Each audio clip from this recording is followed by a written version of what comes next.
Welcome to Mind Your Small Business, a brand new podcast from AXA which makes starting or running a business easier. This week we're going to chat about the scary yet utterly exhilarating topic of being your own boss. I'm Gordon Rutherford from AXA, and this week I'm delighted to be joined by Lauren Livingstone, Caroline Gowing and Vicky Matthews. Lauren launched her digital marketing business, LIV Creative, in December 2020, right in the midst of lockdown. Caroline and Vicky have been going a little longer.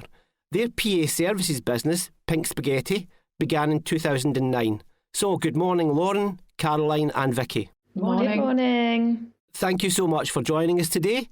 Let's begin by finding out a little bit more about what you all do. So starting with you, Lauren, please tell our listeners a little bit more about LIV Creative and why you decided to go out and be your own boss.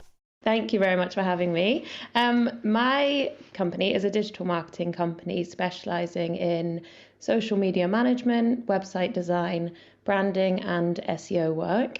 I started my business in the midst of lockdown. I'd moved to London and I started my first marketing job and I absolutely loved it. I found a real passion for digital marketing, content creation and photography. But I did feel a little bit limited due to there's a lot of regulations and safeguarding in a school, working in a school. So my content was quite limited there, and paying London rent prices whilst in lockdown also wasn't too fun. So I decided to come back home. All my family live in Scotland and go at it alone. And it was one of the best decisions I've ever made.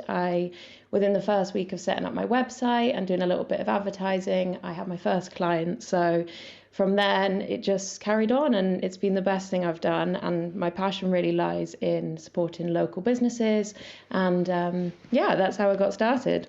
Fantastic. Thanks, Lauren. I love that word passion. It seems that every podcast we do, somebody talks about their passion, and that's an amazing thing. Turning to yourselves, Caroline and Vicky, what's the story behind Pink Spaghetti? So Pink Spaghetti, we're personal and virtual assistants to small business owners, really micro business owners.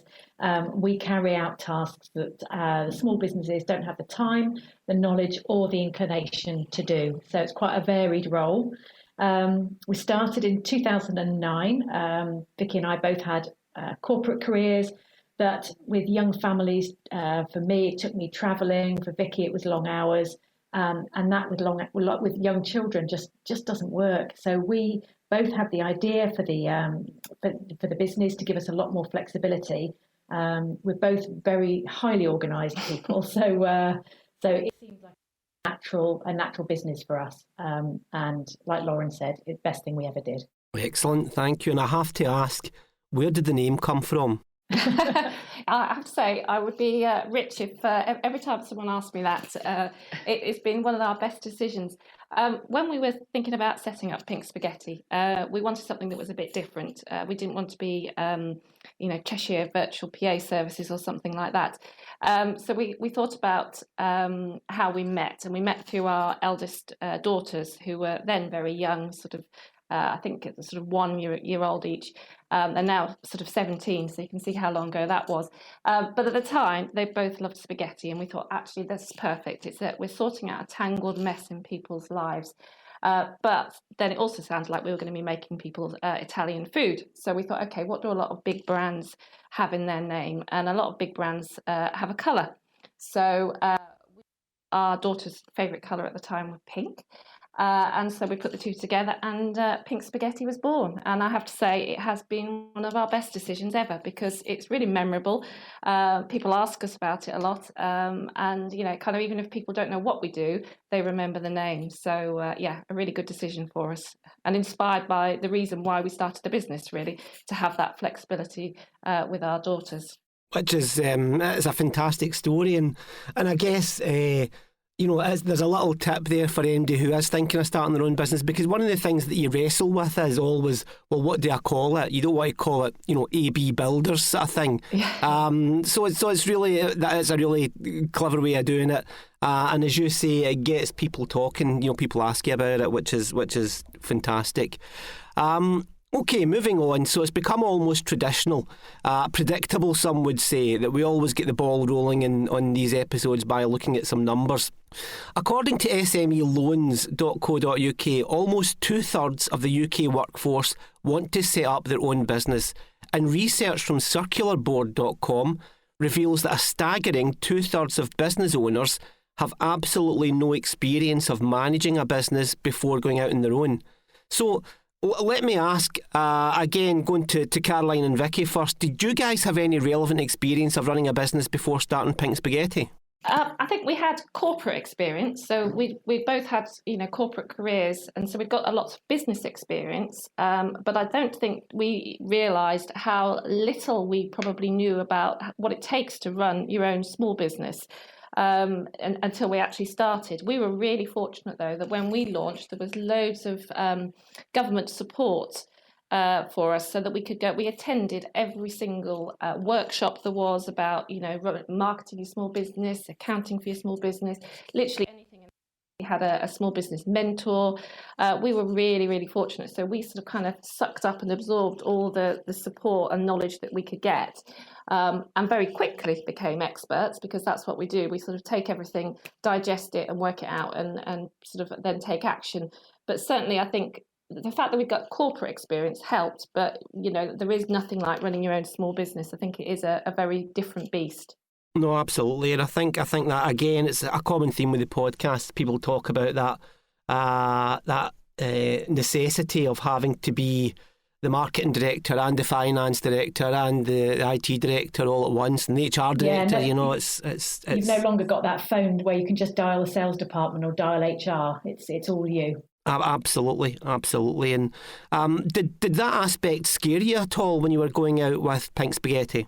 I think it takes a while to realise, actually. I think you go in as small business owners, in our case, VA services, but whether you're a florist or an osteopath, and then I think it slowly dawns on you quite how much there is in the background to do. Yeah, I guess. And I mean, coming to you, Lauren, that thing about when you go into it full of excitement, and it is quite an exhilarating thing that you're undertaking. And maybe you don't think about the fact that you have no experience in doing this. Did that aspect scare you at all? Did it keep you awake at night? Definitely, yes. I think I made several lists of pros and cons of just going at it alone. And it kept coming up that I have no experience in invoicing and taxes and anything finance related I'm really bad at. So I actually am really lucky that I could work. My mum's an accountant, so I kind of had to hire my mum to do all my invoicing and show me how to work through it. But it was really a worry before I got into it that I'd have to do it all alone. But I've learned so much. So everything that's happened along the way has been a blessing and a massive, massive lesson for me. So your mum's your finance director then? She is, yeah. Excellent. Just staying with you, Lauren, you've been your own boss now for almost a year. What's been the best thing about it? I actually love being my own boss. It is the best thing that I've done. And I'd say the best thing about being my own boss is having full control on decision making. I love to build one-to-one relationships with each of my clients and just taking the time to get to know people, get to know the work that they put into their businesses and the products that they sell as well. I have some really, really talented clients. So just getting to know people on that personal level and professional level has been amazing. Also being able to work in my own space, my own creative space, and I mean, working from home, working for yourself has those pros, I guess, and definitely challenging myself to grow my business and learn every day. I feel like every single day I learn something new. So I found that the best thing about being my own boss, definitely. Excellent, thank you. And Caroline, you've been doing it for a bit longer now, but what would you say is best for you about being your own boss? For us, the reason we set it up, flexibility and freedom. As we've grown our business, the flexibility has been just so important to us, and it's really important. I think the fact that we don't have to ask anybody if we want to go to a sports day or if a child is off sick. It doesn't matter. We can change our hours. We're home based. We choose when and where we work, which is fantastic. I think for us, because we're a partnership, it's been amazing that we can bounce ideas off each other. So that's really, really good. And we love clients. Again, we can choose the clients that we want to work with, which is wonderful. We work with some really entrepreneurial and varied clients. And again, if we were working for somebody else, we wouldn't be able to choose that client base quite as easily. So it's all been wonderful. Indeed. So I mean, it's evident there's from both businesses. It's evident there's lots of pluses about being your own boss, but it can't all be rosy in the garden all the time. And turning to you, Vicky, we've heard all about the best things, but what's the worst thing about being your own boss? I think certainly at the beginning, we found it quite hard to detach ourselves from the business and switch off. Your mind is always thinking about the next project, what you're going to do next with the business, because it is exciting and it is so much part of you. It's kind of your baby. But you have got to learn to actually sort of be there in the present with your family or your friends, whatever you're doing, and not be constantly sort of checking your email or the WhatsApp group or what's going on. So we've sort of learnt over the years to sort of set ourselves some rules, try not to check emails after a certain time at night, that type of thing, try to detach ourselves much more. And I think also not feeling guilty if we're not working, because there is always something you can do when you have your own small business. But actually, the reason that we set up our business was to have the flexibility and the work-life balance. And, if you're taking time off to be with the family or whatever it is, that you shouldn't feel guilty about that. The work is still being done, we're still delivering, but we're actually getting those benefits. So we've got much better over the years, definitely. But it has been a sort of a hard learning curve, I think, definitely. Yeah, I think it is for most people who are running their own business, and it's actually really interesting and really topical because we do our own research at AXA, and something that is hot off the press that we were just talking about yesterday actually is the fact that we've recently discovered that 26% of self-employed people have real concerns over their work-life balance, and that's a number that we track over time and has doubled in the last year.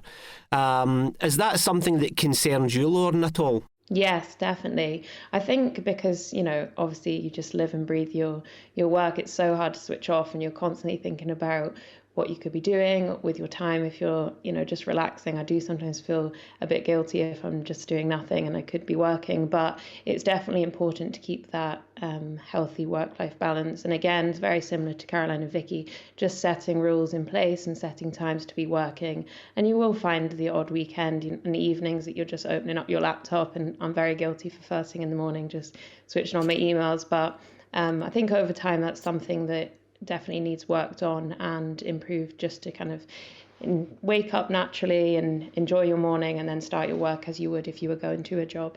No, absolutely. And there's good advice in that, and it allows me shamelessly to plug a couple of earlier episodes in this series where we have touched on things like work-life balance and kind of well-being. And I think when you're self-employed and perhaps you might not have the same support network as you do working for a big corporation, it's really, really important to be cognizant of that and recognise the signs and make sure that you're not glued to your laptop 24/7, because you do need to take time out to refresh and recharge the batteries. It's so important. Definitely. Let's come on to away from that kind of darker side, I guess, onto the Eureka Moment. And Lauren, if I can stay with you just now, was there a defining moment when you knew this was it? You absolutely wanted to go it alone? Yes, I think I was sort of torn between, would I be able to do it? And I'm so lucky to have my mum behind me to say, you absolutely can do it. But for me, the feeling that I just knew I definitely wanted to go it alone was when my first client turned around and said, I was so nervous. I was building a website for her and I sent it over to her, and for half an hour I didn't hear anything. I was like, oh no. And then she called me and said, I absolutely love it. And for me, I was just like, I think I can do this. And I actually couldn't believe when she was saying she loved the work I'd done for her. But it was a real penny drop moment for me. And I thought, this is absolutely what I want to do, and I feel like I can do it. I just knew with a bit of self-belief and confidence that I could do really well with it. So that was the moment for me, definitely. It's an amazing feeling, that moment. I was self-employed for 5 years, and I remember I get my first client, but the biggest problem really with it was I had no idea what to pitch the price at. Okay. And I don't know if you were the same, Lauren, because you don't want to go too high. Absolutely. And become uncompetitive, but you don't want to go so low that they think, wait a minute, this is too cheap. Am I getting something that's So I mean, how did you overcome that? How did you do it? Oh, that's so funny you say that, because it was a massive thing for me at the start, and it was, again, like my mom kept saying to me, you can go higher with your pricing, Lauren. And I'm like, but I don't know if they'll like my work. And I think after I got my first client who loved it, it gave me that confidence to set some pricing and sort of know that reflects on my hard work. So, but no, it is a difficult one, because you don't want to go too high and people think, oh my goodness, that's a bit expensive. And likewise, if you go too cheap, people might think that the quality's not there. So yeah, that is a hard one. No, indeed. And turning to you, Caroline, what was the defining moment when you knew this was it? You were going to make something of Pink Spaghetti. We knew the exact date when that was. It was New Year's Eve going into 2014. Vicky and I had talked endlessly about it over many months. What if? And that night, the two families were together, probably alcohol involved. And we kind of were at a point, we realised we're at a point where I was just about to finish a contract that I was working on, and Vicky had the opportunity to apply for voluntary redundancy. So it was a kind of, if we don't do this now, we're going to be going back into other things and we'll miss that opportunity. So let's give it a go. And we're very pleased we did. Excellent. And do you recommend starting a business when there's lots of alcohol involved? Oh yeah. Can I just say that we did, the decision we made was that we're going to do this. Let's go in January separately, go and research, which is what we do all the time for clients. Research, look at, is there a market? Can we do this? How would we price? What would we offer as a service?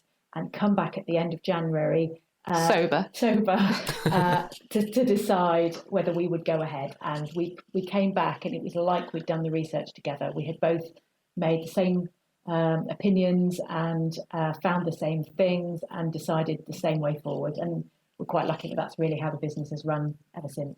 Fantastic. I mean, Lauren, you've been doing this now for almost a year. What's been the most surprising thing for you about being self-employed? I think just that it's a sort of a positive surprise, but the freedom. I just love managing my own time, love being able to take days off when I want, or just taking some holidays, planning content in advance. So it allows me to do things during the day. It's just every week, I think I'm just surprised of how much freedom I can have with my time and not have to put in a holiday request form and have to check with people that I can take days off. So I absolutely love that about being my own boss, and it's definitely a pleasant surprise. Yeah, I mean, it is great, that aspect. And, once you go over the guilt of deciding you're not going to work on a Monday just because you don't want to, then it's great. Absolutely. And Caroline and Vicky, I mean, you've obviously been doing this for 12 years now. Is there anything that still surprises you about being self-employed? I think it's how satisfying each day is to have a career that you love. I think we both are really passionate about what we do. We love working with the people that we work with. And, you never have that dreaded Sunday night feeling that you have when you're employed, thinking, oh gosh, I've got to go to work the next day. It really does transform things. We would highly recommend doing what we're doing, to anyone. Passion for something. We'd say follow your dreams, however hard it is. Okay, and just staying with you, Caroline and Vicky, do you think anyone can do this, become self-employed? No, I don't think anybody can. I think our experience over the years with the number of people we've worked with has shown that self-employment isn't for everybody. It is rewarding, but it is hard. It takes time. It takes time, as we've talked about, and as Lauren has said, it's not just your 9 to 5. It can be evenings, it can be weekends to start up. You definitely need resilience, tenacity, and you've got to be a real proactive person, a self-starter. It is hard, and you'll have knocks and setbacks, but you've got to be somebody that can pick yourself up, learn from whatever mistakes you've made, and carry on. And that's not for everybody. Indeed, I think that's wise words. Lauren, what would your view on that be? I would have to disagree. I think that anybody can be self-employed if that's what they want to do.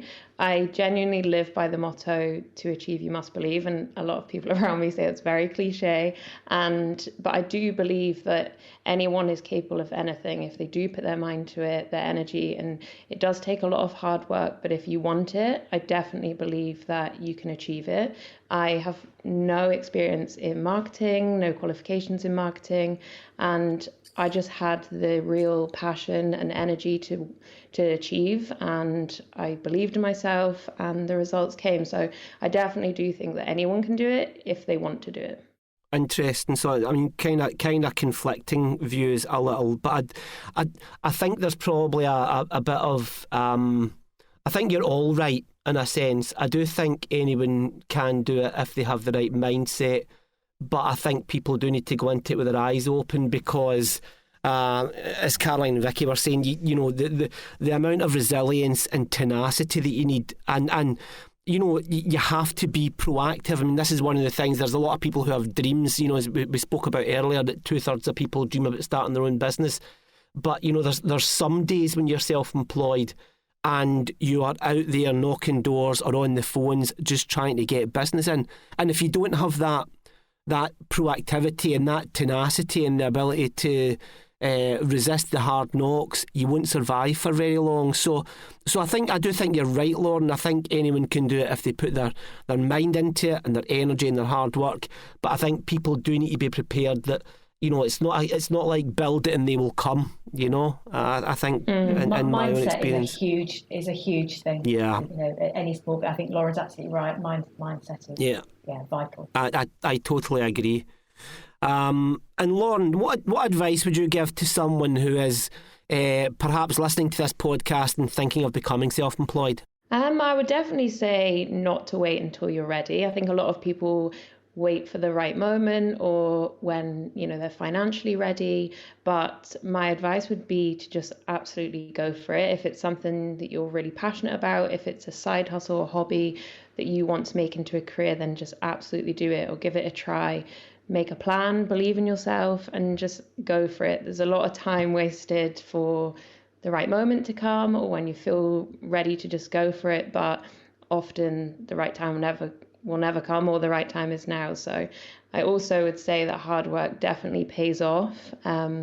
Running your business consciously from the heart, using your intuition to guide you, and just putting in the hours, making sure that you are just putting in the work and results will come. Patience as well, I think, is a massive thing. It's quite easy to give up at the first hurdle and think, I'm never going to do this. But I think if you keep trying, show real resilience, then you absolutely can do it. Excellent, thank you. And Caroline and Vicky, same question. What advice would you give to someone who's thinking of becoming self-employed?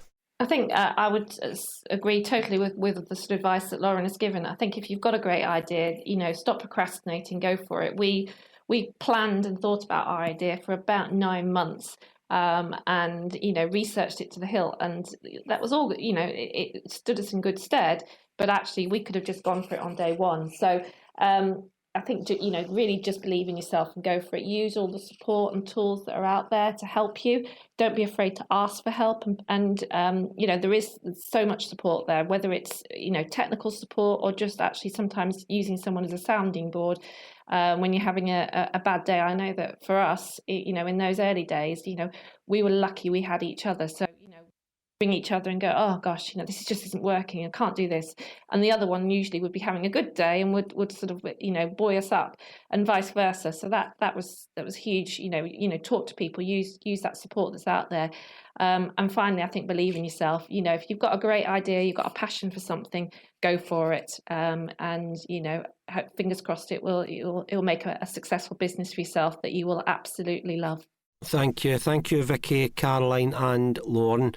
There's been some outstanding insight today, and you know, usually we wrap up with the kind of the key takeaways from the episode, and I think really the last few minutes have encompassed that, because you know, you've both said, look, you know, if you've got an idea, go for it. Don't procrastinate. Get out there and make it happen, because there's never a right time, you know. And Lauren launched her business in the midst of a pandemic, and that a lot of people would have said, well, no, not now, I'm not going to do that. But, you know, then you come out of the pandemic and you've got other economic crises going on in the country and what have you. And, you know, you're probably right, there probably never is a great time to do it.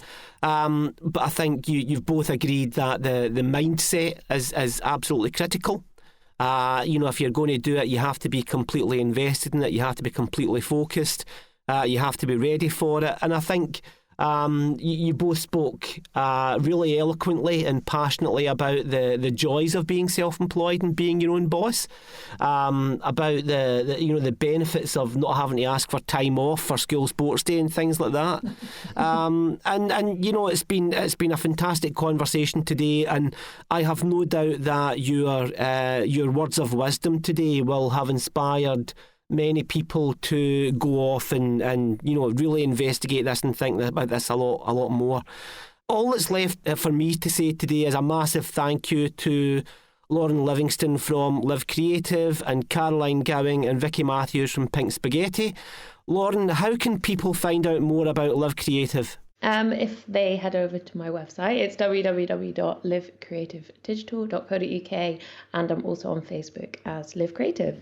And I should say, I'll do you a wee turn here. The LIV Creative is LIV, and it's not got an E in the end, right? So just in case you're looking, and you end up in a furniture shop or something like that, it's not the same place. And Caroline and Vicky for Pink Spaghetti? So our website is www.pink-spaghetti.co.uk. We're on all social media platforms, and if you just Google Pink Spaghetti, we appear. Excellent. Again, thank you all. And if you enjoyed this episode, you can subscribe to the series via your usual podcast app. And if you want to find out more about the Mind Your Small Business series, you can do so at www.axa.co.uk/podcast.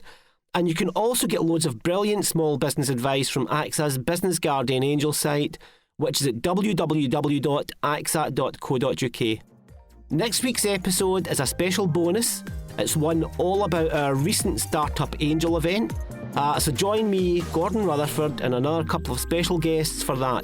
And we look forward to welcoming you. And again, thank you to our listeners and thank you to our guest today.